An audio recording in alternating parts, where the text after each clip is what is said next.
And what's going on, Los Angeles? Welcome to I don't know if I want to say special edition, but a live edition of LA football. Breaking news: Athletic Director Mike Bohn has resigned from his position at the University of Southern California. Had to jump on here and discuss why, discuss what, discuss how, discuss possible futures for the program that is trending in all the right direction until kind of right now. So jumping on with me in the car, Coach Rowe. What's up, Coach? How we doing? What's going on? What's going on? I'm in awe. I'm shocked. I can't wait to get into this. It's funny because we were actually talking, and then all of a sudden I sent you a text. We got to go live now, and you were asking, well, when can you? I was like, right now. I'll go to my car right now. I was home. Now I'm back in the car going to a wedding reception, but this is more important. More important than a wedding reception. There it is. I love it. Again, for the wrong reasons, unfortunately, but we'll get into it. And obviously, the Madman joining me. You know, we thought we had kind of a mellow day, but there's never a mellow day in the LA sports world. But what's up, brother? Never a mellow day in the LA football world, the LA sports world. Excited to be here, Ryan, to talk about this. I mean, stunning, shocking news. It could be something that is, a bump in the road, or it could be something that is a legitimate existential threat to, a budding dynasty. Yeah. So I'll say off the top, more and more stuff will come out over the coming days. As of now, it's very broad, so a lot of what we will say is more kind of in speculation. However, anyone that kind of knows how these things go and can read between the lines can tell that there's more than meets the eye to this situation, and unfortunately, some things probably happened within the department that forced this hand, and it was not just a decision to leave for family reasons, as it may have seemed. So we'll see as more comes out. We're not gonna assume every little thing, but definitely we want to talk about potential possibilities and kind of stuff we've heard and thoughts we have. And before I toss it back to you guys, we'll just, the statement from Bohn basically said he was walking away due to wanting to spend more time with his family and health concerns. And so at the time when that first came out, it seemed very, okay, well, let's hope his health is okay. It's unfortunate, but what a great 4-year run it's been. Look at how this turned. And then you see Carol Folt's message to the USC Trojan family, and nowhere in her letter did she mention, Godspeed and getting healthy again. We hope that Coach Bohn or Mike Bohn is okay in his health and is turning to be better. No mention of that. Just kind of thank you for what you've done, but now we need a new direction to get to where we want to go. And then we've seen some new updates about some toxic work culture, potentially some mismanagement, some poor leadership. So a lot of stuff is getting thrown out there. We'll try to break it all down. To start, Coach Rowe, let me ask you just thoughts when it first broke just a few hours ago. I mean, what went through your mind after all this positive stuff with USC, and now we get another negative thing coming out? So when it first came out, right, and we spoke about it in the site.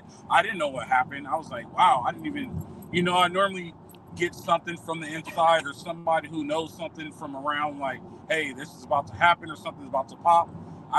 This one was like a true blindside to me, and it was just breaking news. I was actually the one that broke it to you guys. You guys normally the ones that break the news to me, or like I'm able to dig. Somebody told me this one of my friends told me this, and I was just like, wow. So I'm kind of want to go through my thought process with this. So when we originally heard it was something with health, right? You're like, okay, like I hope all is well with him, but we're journalists, I guess you'd say. So we start doing digging on ourselves, on our own, and like we said, my job, trust and verify. So we started verifying things, and then you started to see things like toxic work culture and things like that. And then he said he wanted to spend time with his family, and there's an old coach who always says he wants to spend time with his family every time he leaves or retires from a job, quote unquote, with a shady past. And you hope it's not that, and it's coming to be that, and it's a shame because he did do right, but then he did do right for USC and for what USC stands for, but then you're starting to think, what did he do to get to that place, right? Everybody wanted to get rid of that shady past that USC had, and now USC's back at the top. So now it's starting to raise eyes again because it's like, what did he do right? What did he do to get SC back in that place? And did he do it? Did he do right by the university? And that's starting to come in question. I mean, the funny part about it was when I was setting up to do the live at home, my wife was like, "You're about to podcast?" I was like, "Yeah, the AD retired." The first thing she said was like, "Uh-oh, something's coming out. Somebody did something wrong. Something's coming out. There's going to be a bunch of stuff coming out." Just like that. Then I sent you guys an article about the toxic work environment and how there was an investigation, how it was intended for Bohn, but they made everybody seem like it's for the whole athletic department to go to the Big Ten. There's a lot of questions, and it's a shame, and it's another black eye for the university, and it's just something that they don't need right now. Yeah, exactly. You know, with all this trending positivity with the program, and you know, basketball getting there, some big recruits in, obviously the big name in Bronny, but other big stars coming to that program, and football, you know, bringing in with Lincoln Riley and the trending, what they're doing, and obviously the bright spot of all that, and just even other parts of the department. Baseball's been doing really well and stuff like that. So overall athletics at USC, you know, when you look at purely from a, accomplishments in these 4 years, everything looks all great, right, on paper. But then now it's seeming like behind the scenes there was a lot of other stuff going on. Jamal, what were just your thoughts when you initially heard the breaking news? Yeah, I mean, I was really stunned, Ryan, because, you know, first, you know, it came out that he was, you know, the statement about the health concerns, and, you know, so you initially, just like Alfred said, you know, you essentially felt really bad for him, and then, you know, you look at it, and then what was a little odd was even his statement. It was just, you know, just focusing on health. It was 3 words, and then it was all about other things and his vision and his accomplishments in the past and where he's going. It almost kind of sounded like a defense, a justification of him being this sort of great leader over the last 40 years. So that was a little bit bizarre. And then obviously Carol Folt's note comes out, which was equally bizarre, where Bohn was literally only mentioned in one sentence of that whole letter. And then it was all about, you know, focusing on operations, strategy, and culture were her exact words of the athletic department moving forward as they transition in the Big Ten. And so no mention, like you said, of his health, of him, you know, wishing him a great recovery, what he meant to sort of this program and this university the last few years, none of that. And so that, you know, became even more suspicious. Then Bohn deletes his Twitter account or suspends his Twitter account. Then this, you know, word and, you know, subsequent LA Times article comes out that Bohn was actually questioned yesterday about his management practices within the athletic department. And it came out that USC actually hired an internal, a firm to do an internal investigation of the athletic department. And 4 employees came out in particular and said that it was, you know, particularly challenging and, you know, in those kind of general terms. And what's interesting is that the firm that USC hired specializes in workforce harassment, sexual harassment, sexual assault, and general misconduct in the workplace. This was the same firm that oversaw Title IX issues at Baylor and other universities. So you don't just go and hire a firm like that for nothing. And, you know, so that's the concerning part here. And the fact of the matter is, even if it was a tough work culture, I mean, I've worked in tough work cultures, Ryan, I'm sure you have as well. Alfred, I'm sure you have as well. There's a difference between having a hard charging boss and a very stressful work environment because you're trying to, you know, exceed some goals. You're trying to sort of push further and then potentially crossing the line. And if he, you know, if this was just a tough work culture, that's one thing. But if there was some line that was crossed from an ethics perspective, a criminal perspective, you know, this is potentially a huge black eye to the university yet again, and a university that for the last 10 years has just been dealing with scandal after scandal, particularly the athletic department, whether it was, you know, obviously everything that has happened with previous ADs, the issue, obviously going back to Reggie Bush, Tim Floyd, and now, you know, you talk about the Varsity Blues scandal, and now potentially if this is a scandal, what does this mean? I mean, if you're the NCAA, if something came out here that was beyond just, you know, a difficult work environment, I mean, this has existential consequences to, USC's sort of path in sports moving forward here for the next couple of years. I mean, who's to say that they couldn't,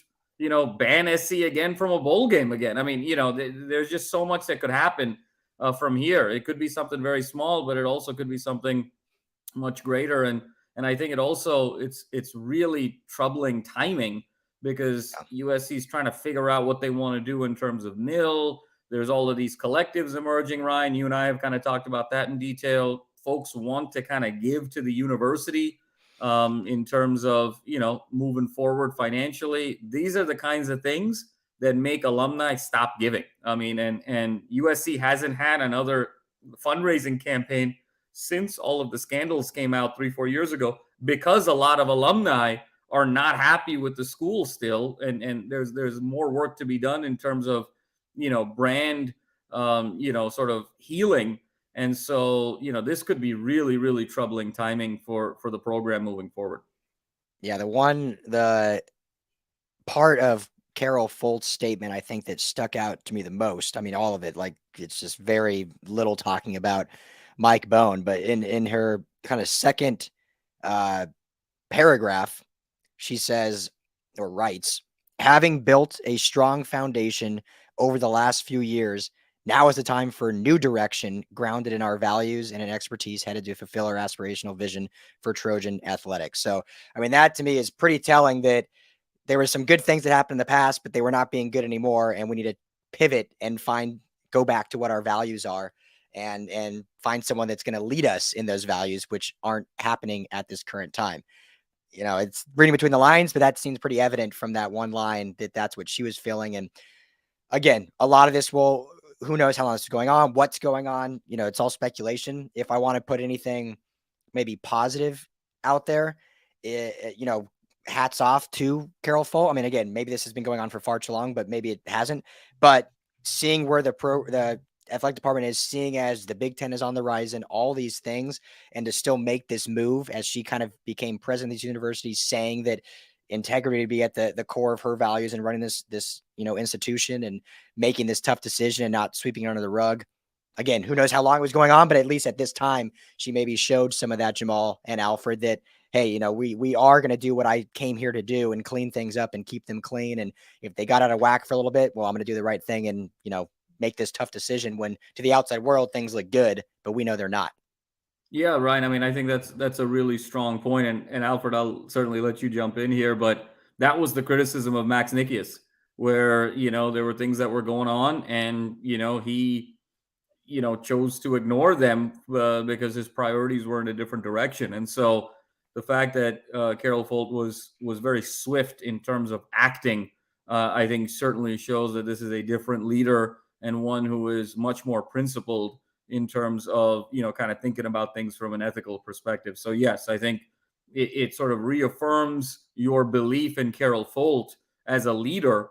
Unfortunately for sports fans, Carol Folt is not the most important leader for USC. She's the president of USC, but the most important leaders for USC are the athletic director and the football and the basketball coaches. So, that's kind of where the context is important.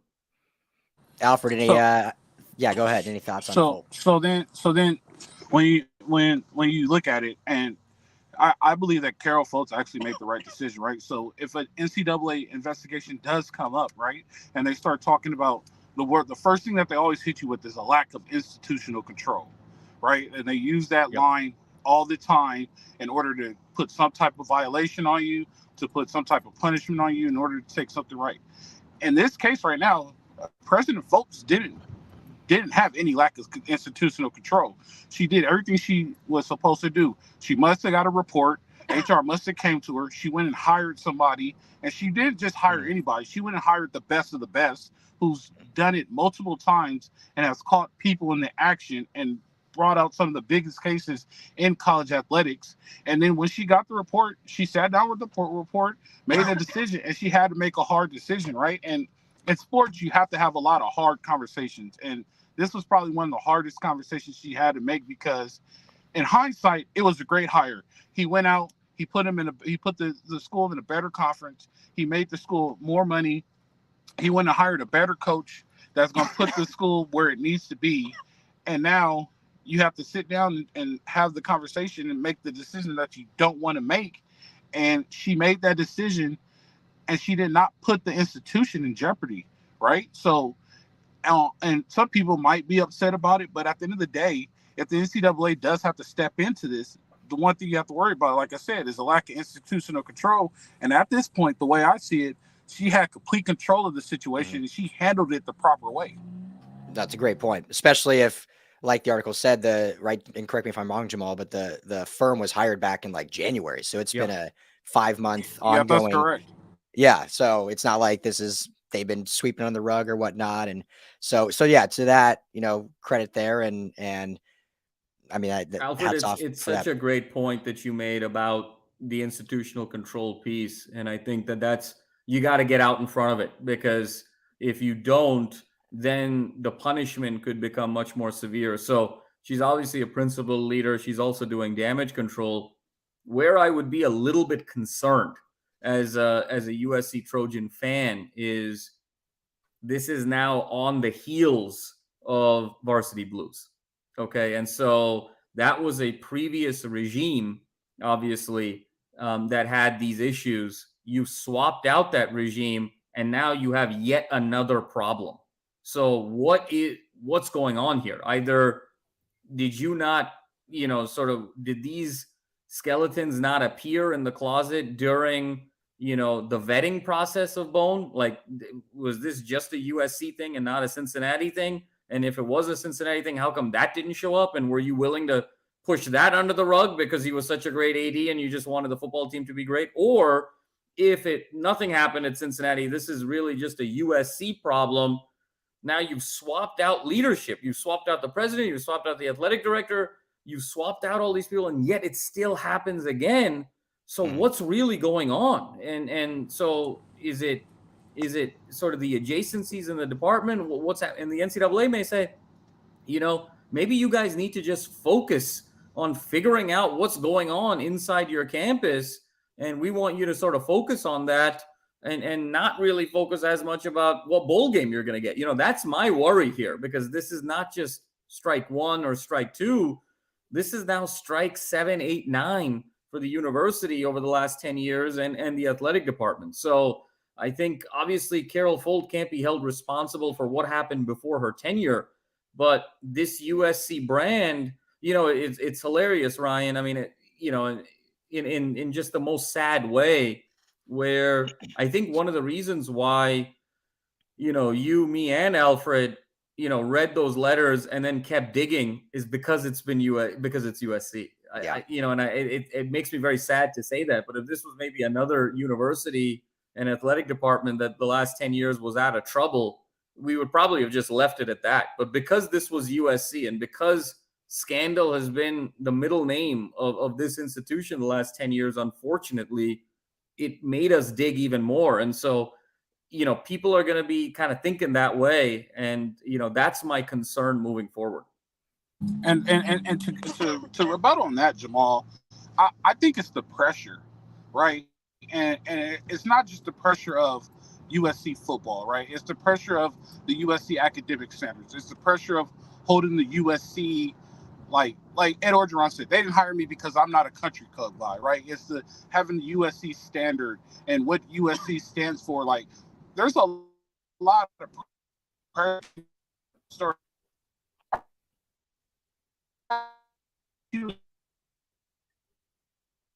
Yep. Yeah, Fred, looks like we lost you there under the tunnel, but he'll be back.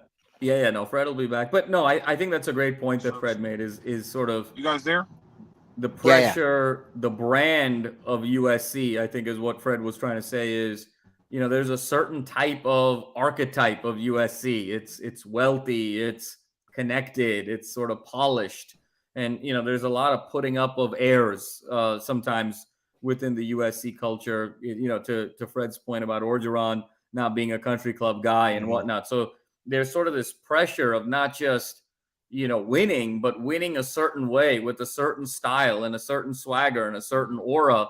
And I think that's where, that pressure sometimes makes you do things that maybe compromises, patience and timelines and things of that nature. Yeah. Fred, we hear you again, so go ahead. Right. So I was just saying, I don't know if you guys heard the story about the girl who she was getting a B in her class, and she was like, if I don't get this grade up, my parents are going to take me out of the wheel. Right. Just something as simple as that. Like, there's so much pressure at USC. And my biggest example is everybody is hard on Sark, but everybody has to remember that Sark was going through a divorce at the time. Sark was under pressure winning a national championship at USC, coming off of probation. Right. And going to the bottle, that might not be the best way for everybody, but that was his release. Like, if you don't understand that pressure, it's really hard. Now, I'm not saying go and do the worst thing in the world to make sure you succeed, but that pressure that USC puts on people is very extreme. Like, even though the Rams and the Chargers are in LA now, USC is still LA's football team, no matter how you put it, right? Like, LA's football team is USC people. If SC's winning, you get 80,000 people now in that Coliseum rocking, and there's so much pressure to fill that stadium up, right? And if you can't handle it, it leads people to do shady things, and I feel like that's where we're getting to now. And I don't know, but I wouldn't be surprised if things came out like, whoa. And I get why he was trying to do that, because of this, and this, just to keep up with the USC standard. Well, and obviously there's the whole education side scandal, the bribery scandal, and all that leads into the same pressures and living up to the hoopla and being the Mr. and Mrs. Smith on the street. So let me ask you guys this: being both USC alumni, I mean, and there's not really a right answer for this, but just in your opinion, how do you fix that? I mean, we thought the whole point of the hiring of Mike Bohn was man of integrity that had no checkered past, that was going to come in and run a clean ship here at USC. And again, we don't know all the stories, but it seems like been there, done that, same kind of thing. I mean, what can be done to see the pressures that USC puts on you, but be able to look past those and still have, a straight eye towards the straight path? That's an impossible answer, but no, I'm gonna give it to you anyway. Actually, go for it. Fred, you go first. So my thing is, right, like, you're already at the top of the pinnacle, right? And every dog has his day. And if you look at the history of USC football, especially, like, there's lows in USC's football. They weren't at the top all the time. There's times when they were way down, and then they came back up, and just let the talent recycle itself. But now that the game has become such a big spotlight, and there's so much money involved, you just have to step back from that and understand, like, dude, you are at USC. Like, NIL is not an issue for you anymore. You get to play the same way as every other conference. You get a chance to tell an 18-year-old, do you want to be front row seat at a Laker game, or do you want to live in Tuscaloosa and be a celebrity there? There's so much things that you can do now to make it so much easier on you to recruit nationally, right? Like I said earlier, this is LA's football team. That pressure for USC football, of course, is there to win, but it's also there for Texas. It's also there for Oklahoma. It's there for Florida, right? It's there for schools who've won. It has a history of only winning one national championship, but they're firing their coaches when they go 10-3. You don't have that problem at SC, but everybody feels like you have that just because I'm SC. When you're there, right? And I think that's what a lot of people, and I think that's why a lot of presidents hired people to be AD from USC, because as Jamal would tell you, once you're there, you're there. Like, it's nothing else you could do. You have reached the top. Like, you're there. Like, relax, enjoy the moment. And I think outside people don't understand that it's not that serious, right? 10 wins in college football are great.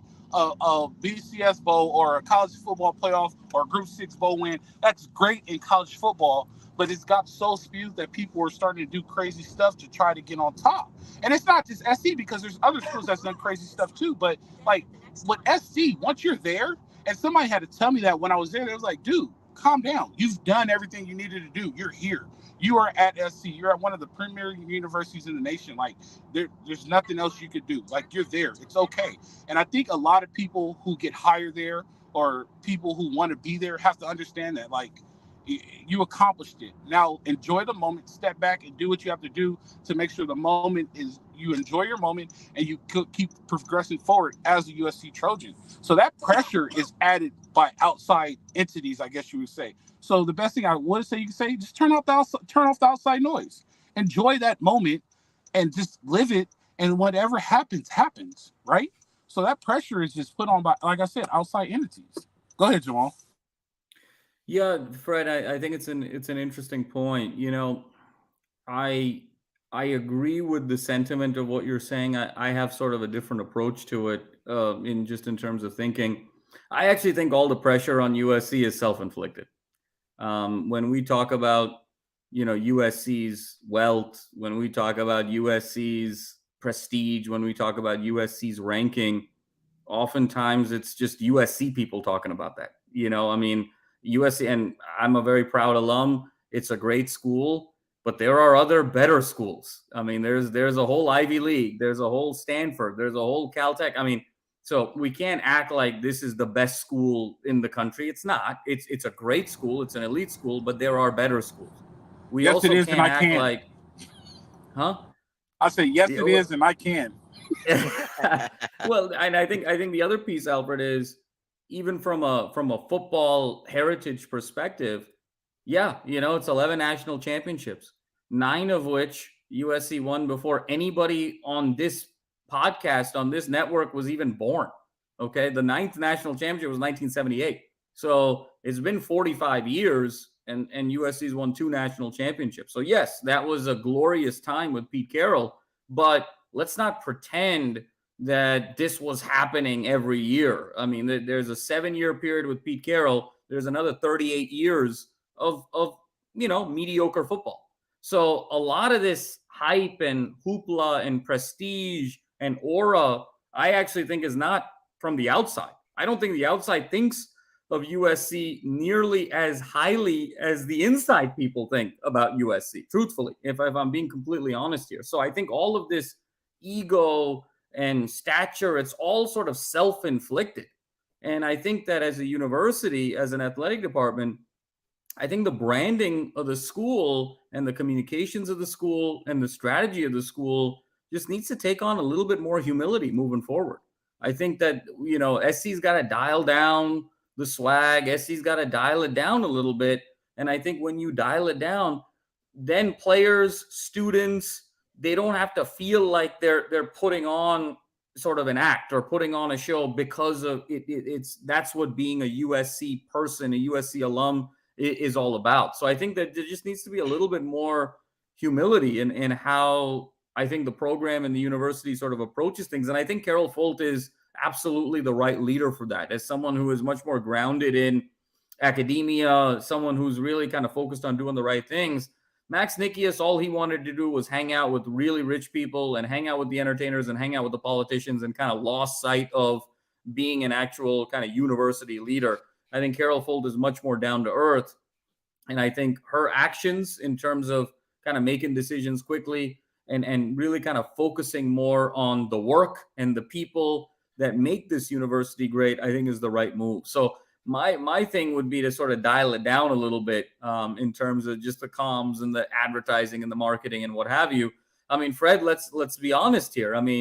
One Pac-12 title in the last 15 years. So, as much as you're saying we're back and we're great and all of these things, the trophy room in Heritage Hall would say otherwise. And so we can talk kind of West Coast bias all we want, and people are out to get USC, but one Pac-12 title in the last 15 years. So I think it starts with just doing the work and performing on the field, and let all that branding and marketing and advertising, all of that stuff, take care of itself and sort of leave it alone. Because if you're great players, you're going to find yourself into the league and make a ton of money and be really famous and be really successful. And same thing as students. If you do the work, you're going to get all of those advantages, and just, keep the main thing the main thing.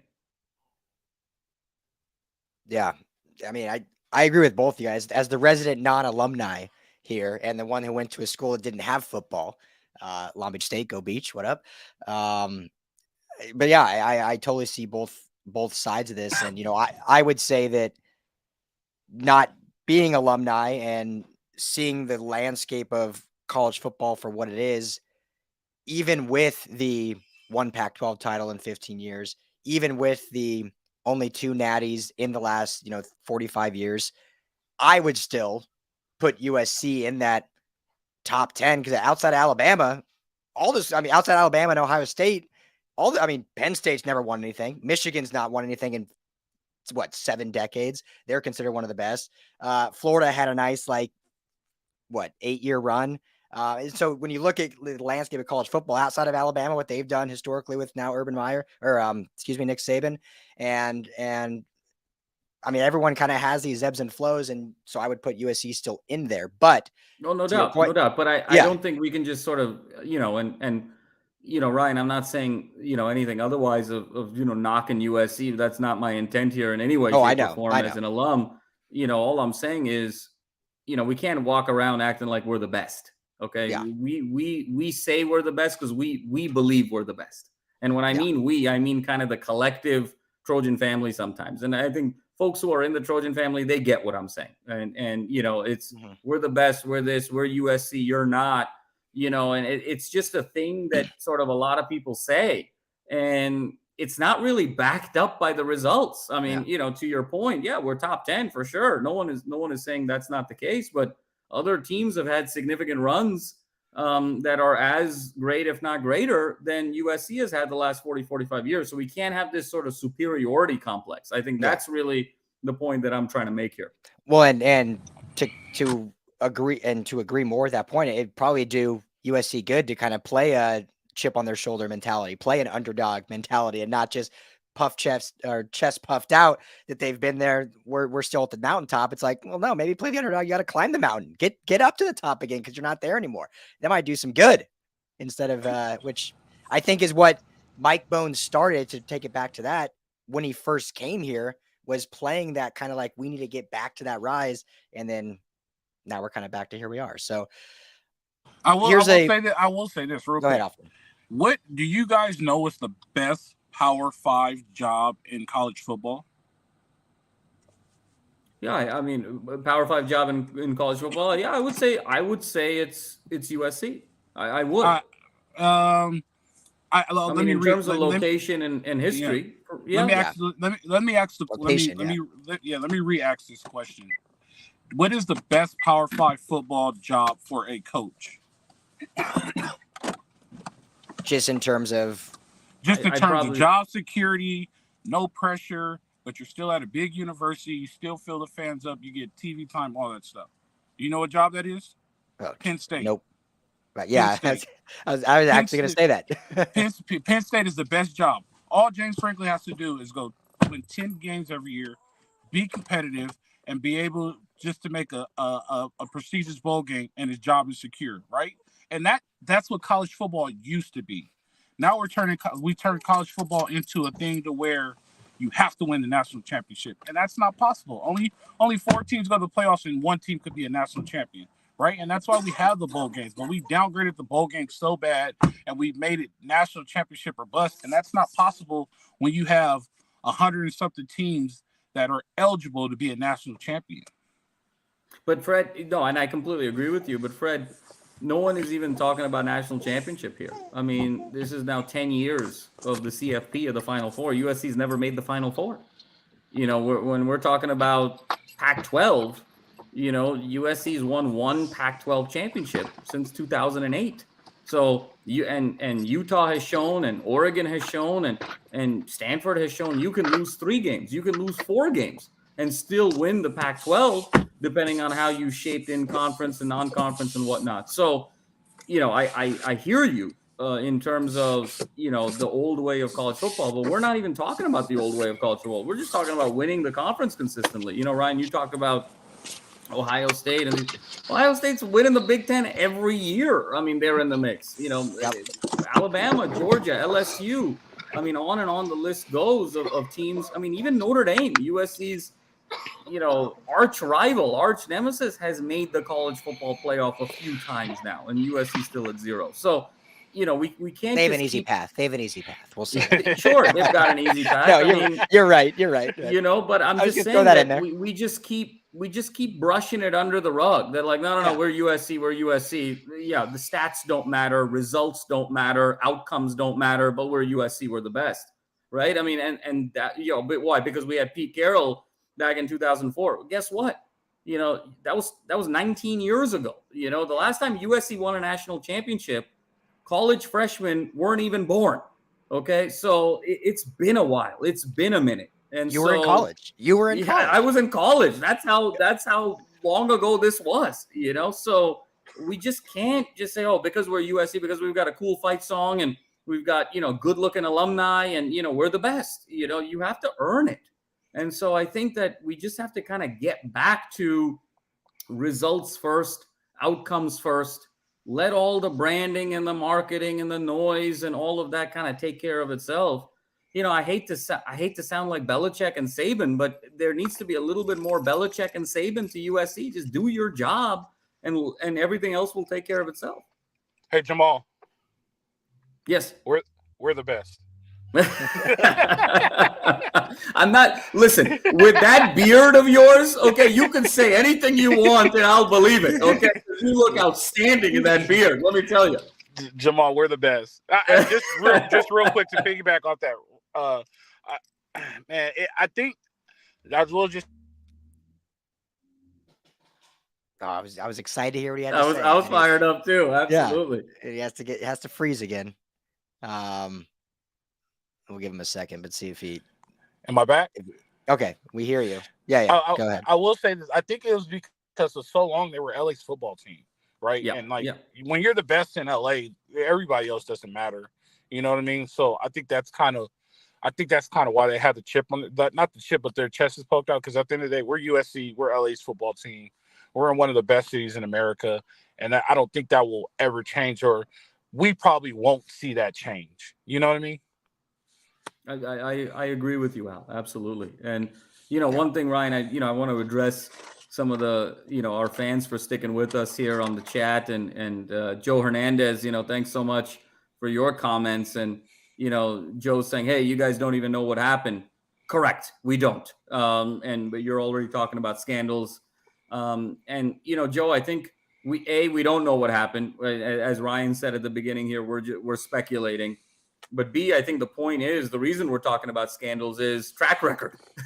So when you look at the track record the last 10 years, hard not to sort of get your mind to go to scandal because you've been in scandals so much as a university. I mean, the School of Education is getting sued by, students for being kind of just a profit for making shop. The School of Social Work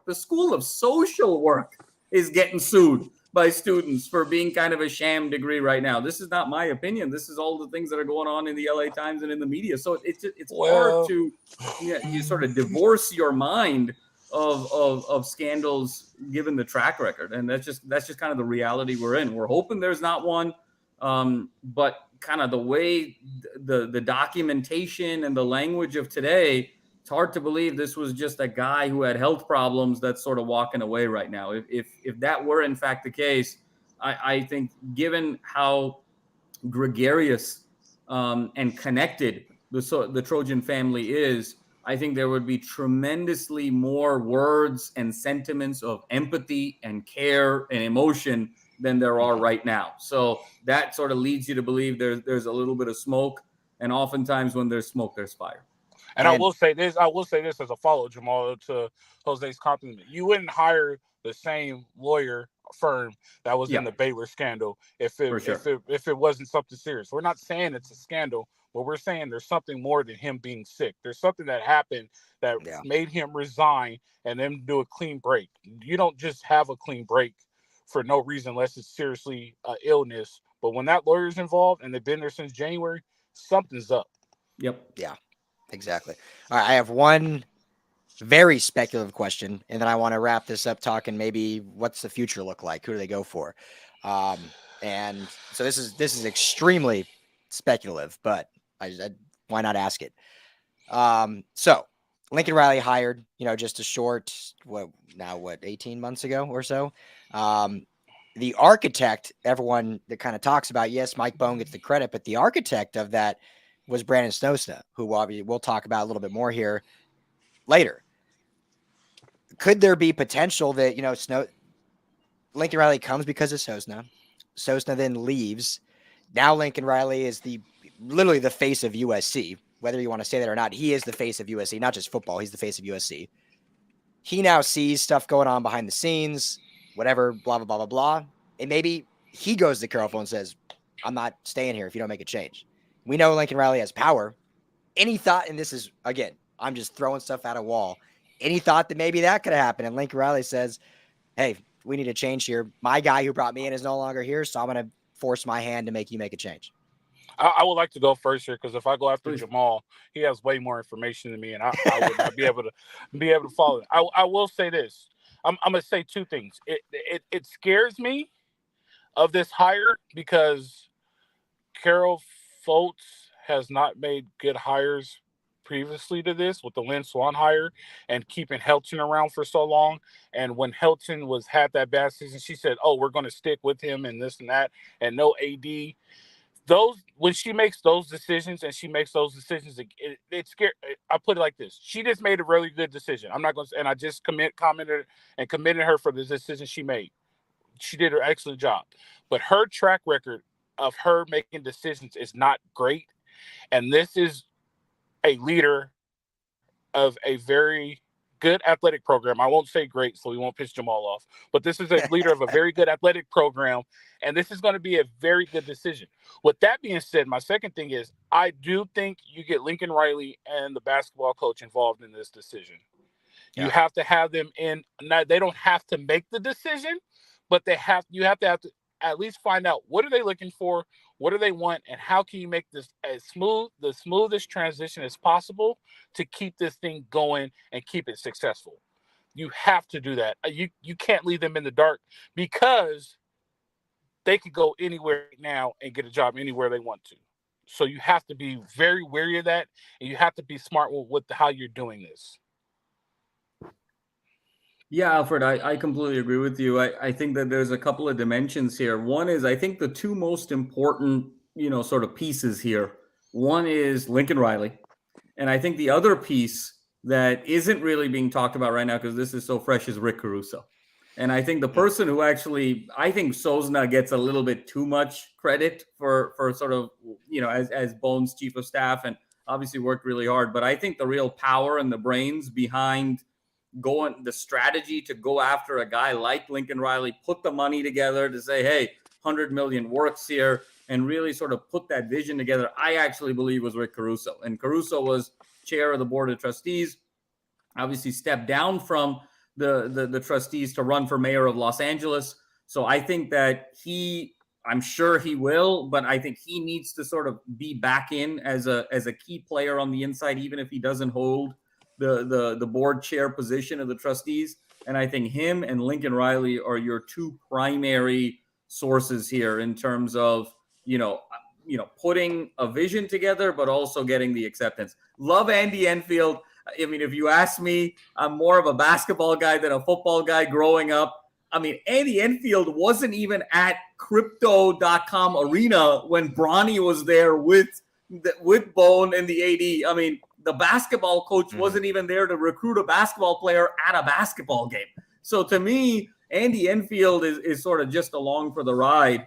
This is really all about Lincoln Riley and what football means to USC. So to me, I completely agree with Fred and with you, Ryan, that Lincoln Riley has to bless this. And the AD coach relationship is very, very important. We saw what happened at Florida State when Jimbo Fisher had it rolling, won the national championship, had Jameis, had all of these, 5-star blue chip guys. And then the AD and the relationship with Jimbo kind of went south. They weren't willing to invest in the resources that Clemson was able to, and they got usurped. And look, Florida State's trying to rebuild. Jimbo moves on. Neither really sort of found the success that they had at Florida State. So that coach-AD relationship is extremely important. And I think whatever is going to make Lincoln Riley happy and comfortable and connected and feeling good about his future at USC moving forward, that's the person you have to hire, and you got to use Rick Caruso as the enabler to sort of go make that happen. I will say this too. I don't know if you guys know this, but one of the reasons why Lincoln Riley left Oklahoma is because Bob Stoops had an office still at Oklahoma. Yep. And Lincoln Riley had no say of Oklahoma going to the SEC. It was all Bob Stoops and the AD. So if you know that, if you have that information, if it's true or not, even if you think it's 40% true, you have to go to Lincoln Riley and say, look, I want you to be involved with this. I understand your past. Like, here's your chance. What do you want? Yeah, it's a great point. Great point. And he is he's the one that's going to hold this whole thing together. He's everything, Ryan. Yeah, I mean, everything. Come on. I mean, he's everything. I mean, look at the state of this program right before Lincoln Riley. And I might make his wife AD. I might make his wife AD. Make him AD. I mean, you know, it's both. not that hard a job, you know. I mean, Lincoln Riley. If USC loses Lincoln Riley, all the recruits are here. Yes, we want to think it's because of USC, and yes, to a certain extent, that is the case. To a certain extent, it is Los Angeles. They are here to be under the tutelage of Lincoln Riley, the quarterback whisperer, the NFL sort of factory machine. And everybody, he has that it factor in terms of the intelligence, in terms of the recruiting prowess. If USC loses Lincoln Riley, there is no substitute for Lincoln Riley. Gentlemen, is this why Cliff Kingsbury left the beaches of Thailand to become the next AD of USC? Oh, that would be good. Is this why? That would be good.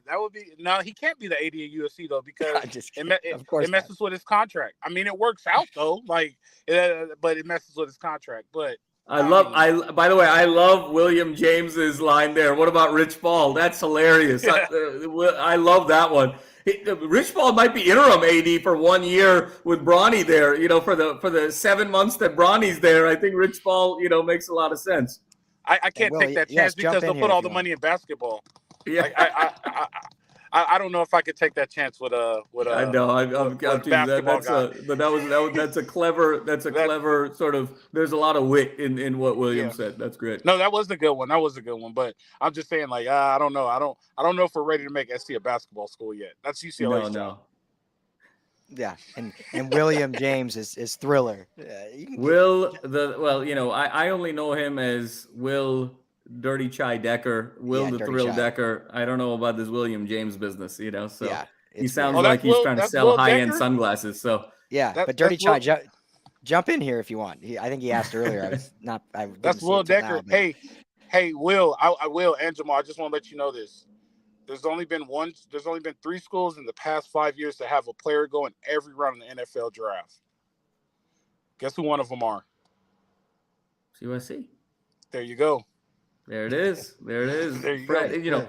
There you go, Will. For all our listeners, even if you don't know the answer to a question that Alfred asks you, it's gonna 9 out of 10 times USC is the answer. So it's like being at church. You just say Jesus every time. Yeah. That's gonna be the answer, right? It's just gonna be Jesus. Say the answer. Al, are you skipping this like wedding rehearsal just to hang out with us? Yeah. No, it's a reception dinner, and it's gonna go. It's not gonna end, but I'll be there before it ends. Okay, well, there we go. Feel free to Fred sounds like an Indian. You know, that's Indian Standard Time. I'll be there before it ends. I'm down with that right there, Fred. That's how I roll. I just want to let everybody know, going 11:90 a.m. right now, and I'm on 11:90 a.m. 10:90 a.m. 10:90 a.m. I'm sorry, I need to fix my Instagram. Way to send people to the wrong station, Fred. Yeah, you know. Go to 10:90 a.m. That's just like the Bet Online. I mess the Bet Online thing up every time. Yeah, you'll get a lot of static at 11:90, but 10:90 you'll hear some actual football talk. All right, well we can wrap this up whenever, but I'm having fun. So if you guys need to get off or have other stuff to do Friday night, 5:00, feel free to let me know. Let's talk some future. Why not? I mean, obviously got to replace the AD. They're going to do an exhaustive search. They shocked the world when they hired Lincoln Riley. No one thought that was feasible and possible. So I wouldn't be shocked if they go after a big name AD, but who are some names that maybe you guys would like to see them go after? I mean, this is so fresh, so obviously nothing's real yet. Obviously, Brenden Sosna is a name that's circulating around, being with the program. He's now with the Detroit Lions as, I believe, their senior director of player personnel, something in that line of football title. Administration is sort of the official title. Something like that. So he's a professional AD. He's a professional. He's the AD for the Lions. Pretty much. So wouldn't be shocked. The question with him, and let's start with him, and then we'll go to other names. But Jamal, Alfred, before you got on, Jamal and I were talking offline, and if Brenden Sosna, because Brenden Sosna was in this past regime, is it someone that you're confident is not involved in anything that had happened? Again, we don't know exactly what did happen, but is there a stain on that? Or could you say he was the reason why everything was all good back then, because he was holding things together? When he left, that's when things went down. So let's start with him. Is that a name either of you would actually like to see as a potential interview for this new AD? So let me answer your question, Ryan. So this answer to my question, your answer to your question is simple. They did an extensive investigation, right? Since January, we're now in May. We got the results. Well, we don't know when they got the results back, but we're at the end of May now with the decisions from the results. If his name is clear of that investigation, I don't see why not, right? So. And then like you got to start going to things like you got to go start going to the board and see, are they happy with it? There's a lot of things that goes on, but they're happy with that name. If that is the name that they want, I'm pretty sure that's already been on folks' desk. If they were talking about this last week, they already said, hey, we already got the replacement. We just got to get the money right. You know what I mean? Yeah. Like there's certain, right? So if that investigation with his name comes out clean, I'm all for it. Like you gotta get rid of this dirty past, right? Because he's involved in the investigation. That's one thing that you cannot deny. Something in this investigation was not right with him, which causes him to resign. That's a fact, right? If Sosa's name is clean, why not do it? Give them the opportunity, right? Yeah. Jamal? Yeah, I mean, I agree. And I think what's interesting is, this is where it gets sort of nuanced when it comes to really powerful organizations and companies hiring, really senior leadership roles, because there's the court of law and then there's the court of public opinion. And for Alfred, I think your point is spot on in terms of court of law. If he's clean, he's clean. But then there's also kind of the court of public opinion. And Sosna and Bohn, there's a perception they were very close. Obviously, he was his chief of staff. They were very close at Cincinnati, and granted, Sosna is much, much younger, rising star. But if you are trying to turn the page there, in one sense, Sosna is such an interesting candidate to me, because in one sense, he is such a breath of fresh air and such a dynamically new AD. I mean, think about it. You're potentially hiring a 33, 34-year-old to be your AD. I mean, we've talked about 33, 34-year-olds being head coaches, being the youngest. I mean, Sean McVay. You want to talk about USC making a splash, a 34-year-old AD?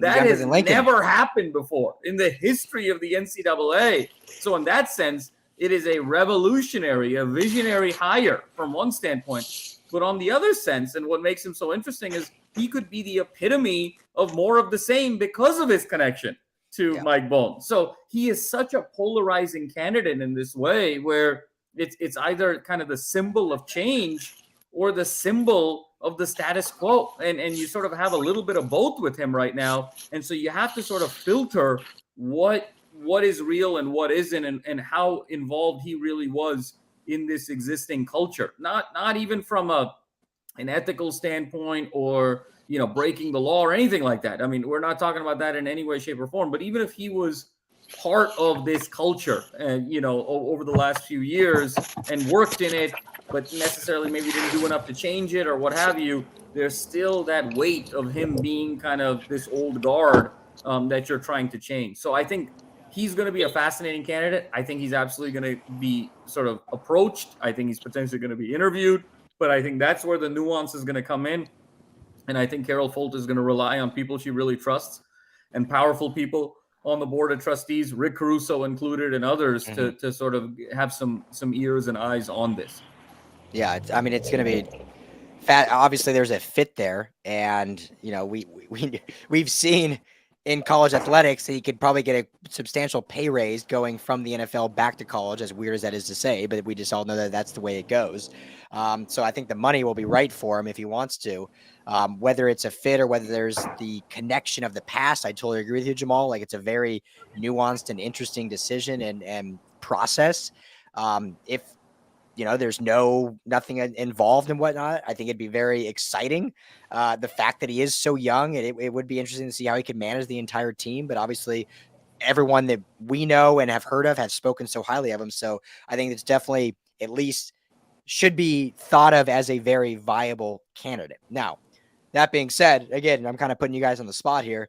Is there anyone you would like to see them go after? Like, is there a big fish? Are they going to go after an AD at a big time school and just try to lure them over to SC? Is there an associate AD at another school that maybe they could bring in that you maybe potentially think of? Or this is just one of those things where, hey, they're going to do an internal search. Obviously, they're going to do an external search. It's going to take time, and we'll kind of see how this thing plays out. To be honest with you, I like to see him just steal the AD from UCLA. Jarman, yeah. I joked about that in the text thread earlier. No, seriously, like he's done a great job with what little he has, right? And like a lot of people don't understand the restrictions that UC schools have on them, and it's not as easy at UC schools, especially Cal's got the worst, right? But UCLA and Cal doesn't have it as easy as people make it seem compared to USC, Ohio State, Texas, and all those guys. There's other stuff that they have to muddle through. But what he's done there with what little he has, I think he's done a great job. Now let's get him up. Let's get him out the Honda Accord and let's put him in a BMW, right? let him enjoy being an AD and let him be a fundraiser, which AD's true primary goal is. Like, I think he's done a great job with what little he has and the tasks that he has to deal with. And I think this is an opportunity for him to take it to the next level and pretty much with no barriers go on and be a very great AD. Let me let you comment first, Jamal, and then I'll jump in. Yeah, I mean, first of all, Alfred, shame on you. Okay, number one. I don't want you manifesting that and putting that out in the universe. Martin. Is it because there's some truth to that of what could really happen? No. I mean, Martin Jarman is the best athletic director in America, in my opinion, and so I think USC would be extremely wise and smart to at least reach out to him, because of just. He's young, he's a visionary, just so gregarious. He's just so engaging in the community and just with students, with alumni, with boosters, and so forth. He's really sort of, I think, at the cutting edge of the AD of tomorrow. I think the one thing USC needs to stay on track and avoid, which is what they did with Bohn, which was so refreshing, is they got to get out of this. It's got to be a Trojan. They were in that mode for 20, 25 years. Went from Mike Garrett to Pat Hayden to Lynn Swan and, just great former Trojan players or businessmen who really didn't understand anything about being an AD. They went outside the Trojan family with Bohn, and at least, for the first couple of years on field in terms of outcomes was very successful. So I think they got to stick with that approach. Number one. I think number two, they need to look at somebody who is a builder. And I think the way you need to sort of approach this is to say, what are the ADs out there that have built programs from scratch and have gone from point A to point B? Think about Gonzaga basketball. Think about Boise State football. Think about some of these programs where you say, my gosh, these have become household names in the NCAA. When you look 5, 10, 15, 20 years ago, they were non-existent. Look at UConn basketball, for instance. I mean, 1999 was their first national championship, and now they've got 5 of them.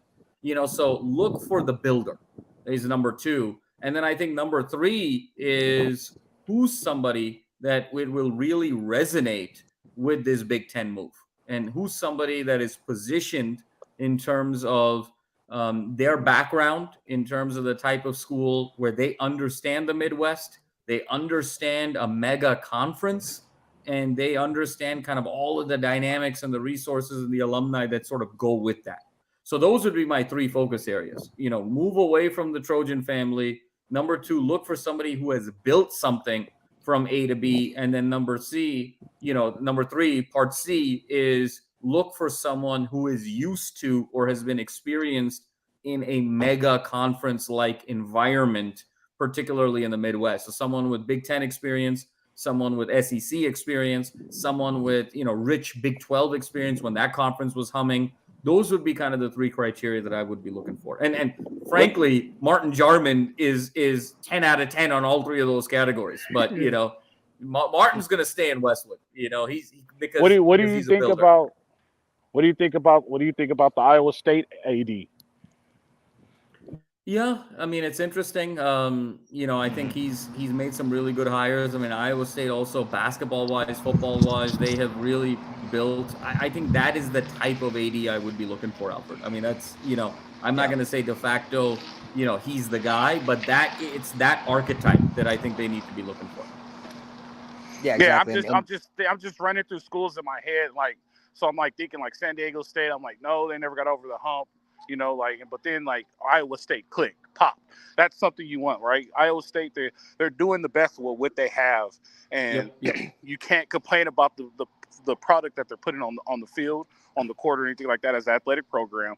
And so I mean, even the softball team made the Big 12 championship this year. Yep. You know what I mean? So that's a I don't know if it's a guy or a girl, but I should say that's an AD that is, I think, will be good for moving forward for USC. It's outside of the USC brand, or not a former alumni, and they've done nothing they've done a lot with nothing, and I think that's something that could put them in the right place, right? But I mean, at the end of the day, I think it still needs Riley's stamp of approval. Oh, for sure. I mean, and it could even be a situation where, think of a Kansas State as well. Look at what they've done in football the last couple of years. Look at what they've been doing in basketball. What would be the spiciest of all is if USC took OU's AD, because I mean, for all the things that you're talking about, OU obviously a mega football team. They do really well in basketball. They got the number 1 softball team, to your point. I mean, so that and just for narrative reasons, that could be very spicy as well. But I think that's how they got to be thinking. No Matt Leinart, please. No Carson Palmer, please. No Rodney Pete, please. No Keyshawn. We've outgrown that type of thinking. No Jeff Fisher, none of that. Let's sort of have someone who's really a ringer here. Yeah, and that's what made the Mike Bohn hire so good. Is a guy that exactly. he had some pedigree at the big school, right, with his background. Then he went to Cincinnati with limited resources and made their football and basketball programs extremely relevant. And so that's what made that such a good hire at the time. And he, on the field, did great work while he was here. And so I think it's finding someone like that. The other point I'll add to it, and Jamal, you alluded to this a lot when you were talking about it, is when you look at Martin Jarman and you look at Mike Bohn, both were extremely successful. And, Jarman obviously is still at UCLA and is being very successful, but both were polar opposites in terms of how they were perceived and how they manifested what happened. Right, wrong, and different, whatever. They were just very different. And I think USC at this time, they kind of had the Mike Bohn, the old school kind of, and this, I'm not trying to say anything, make this sound bad, but kind of the ivory tower AD, that very nice. No one had anything bad to say about him. They met him, but he was kind of reserved and off, whereas Martin Jarman was in the stadium, with the fans, on social media, doing this. I think USC, the state that USC is in, it would do them good to have an AD. They have Lincoln Riley, who's like that. They have Caleb Williams, who's the face of college football. Why not go get an AD that can, obviously you want them to do all the things they need to do, but also wants to be the face of athletics and be involved with the fans, with the students, and be excited about everything going on. And if they can find someone like that, it doesn't even have to be young, but it just has a youthful spirit about them, I think that would do a lot of good for this program, especially, unfortunately, if there is more controversy with this resignation. You need to bring someone in that's just going to relinquish that and bring out a breath of fresh air, if you will. Do the job right. That's most important. I'm not saying hire someone that's just flamboyant and fun and can't do the job. Do the job is more important, but if you can get that as well, I think that would do spades with the Trojan community. No, Ryan, I mean, you're spot on there. And it sort of relates to that earlier conversation we had about, engaging with humility and communicating with humility. And who better than Martin Jarman in that regard? I mean, and when you talk about what he's been able to accomplish, taking over in the midst of COVID here, UCLA back as a basketball power, the situation with Chip and kind of solidifying him there, director of leadership with the former coach of Navy, having to navigate this whole complex, Big Ten deal and having to deal with Berkeley and the Regents, to Alfred's point of just UCLA just had to deal with so much more than SC did even moving to the Big Ten. And then when you factor in how he was able to sort of very strategically maneuver out of, a near bankrupt state that UCLA athletics was in after that Under Armour deal and find this new deal with the Jordan brand and, just all of these elements. I mean, my God, he's the best athletic director in America. I mean, I'll defend that, all night long if I have to. This is a 9-hour podcast. I'm ready. But, he's the best athletic director in America. But, for selfish reasons, and I think for the rivalry and for the city, I want Martin to stay in Westwood and sort of battle this thing out. I got a good one for you guys. Okay. Coach Prime. Let's go. As AD? Coach Prime might be the worst athletic director for USC at this time. It'd be a splash. When you talk, the opposite of engaging with humility right now is Coach Prime. Okay, if Dion didn't go to Florida, like if you close your eyes and hear Dion talk with the chains and everything, you could have sworn he either went to Miami or USC. I mean, like that's the ilk there. I mean, so let's solve all of the controversial problems and the scandal problems of USC by double downing on USC-ness. That would unequivocally, Fred, that would be an entertaining hire, no question about it. That would be the worst hire in the history of USC athletics.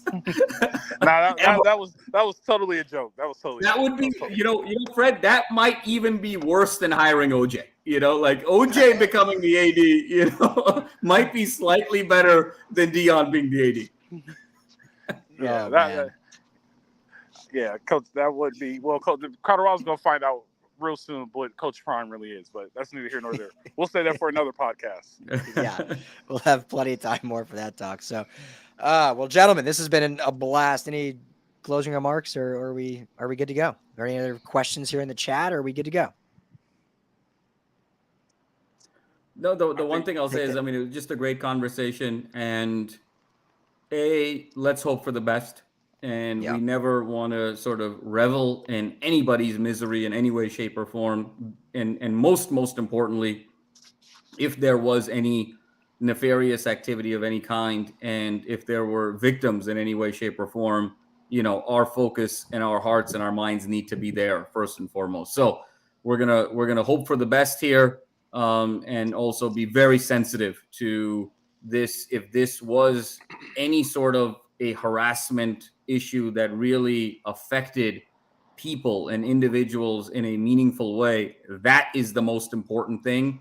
And football and basketball and whatever other nonsense that we've been talking about for the last hour is very secondary to people and their lives and their well-being. So we'll be monitoring the situation closely, Ryan, and I'm sure there'll be more to come. Yep. Very well said. I just want to commend Dr. Ford one more time for staying out ahead of this and being a true leader, right? Everybody, there's managers and leaders, and she was a true leader. And a lot of people don't understand hard conversations are hard to have, and she was able to have that hard conversation. And it seems like she wants the best for the university, and she put the university in the right situation with her decision. So I commend her for what she's done. I mean, it puts USC right now in a weird state, but they'll get through it. Everybody gets through it, right? So that's where I am with that. Yep. Yeah, we will certainly see what happens. Obviously, wish the best in all parties, all scenarios. And, and again, I do want to make sure to say if there is health issues with Mike Bohn, obviously we wish the best for him in that regard and with his family and whatnot. And, we'll keep everyone posted on what comes out. This is the LA Football Network. So we got all your coverage for All Football. I didn't think I'd be pouring a whiskey at 4 o'clock today, but you know, we're already almost down one because of the news. And but gentlemen, this was a great conversation. Thank you for joining me and breaking this down. And thank you all, Trojan fans and Trojan family, for hanging out with us. And we'll make sure to keep everyone posted on any new news that comes out. For Jamal Madney, for Alfred Rowe, I'm Ryan Dyrud. Thank you all. Enjoy your Friday. Talk to y'all soon.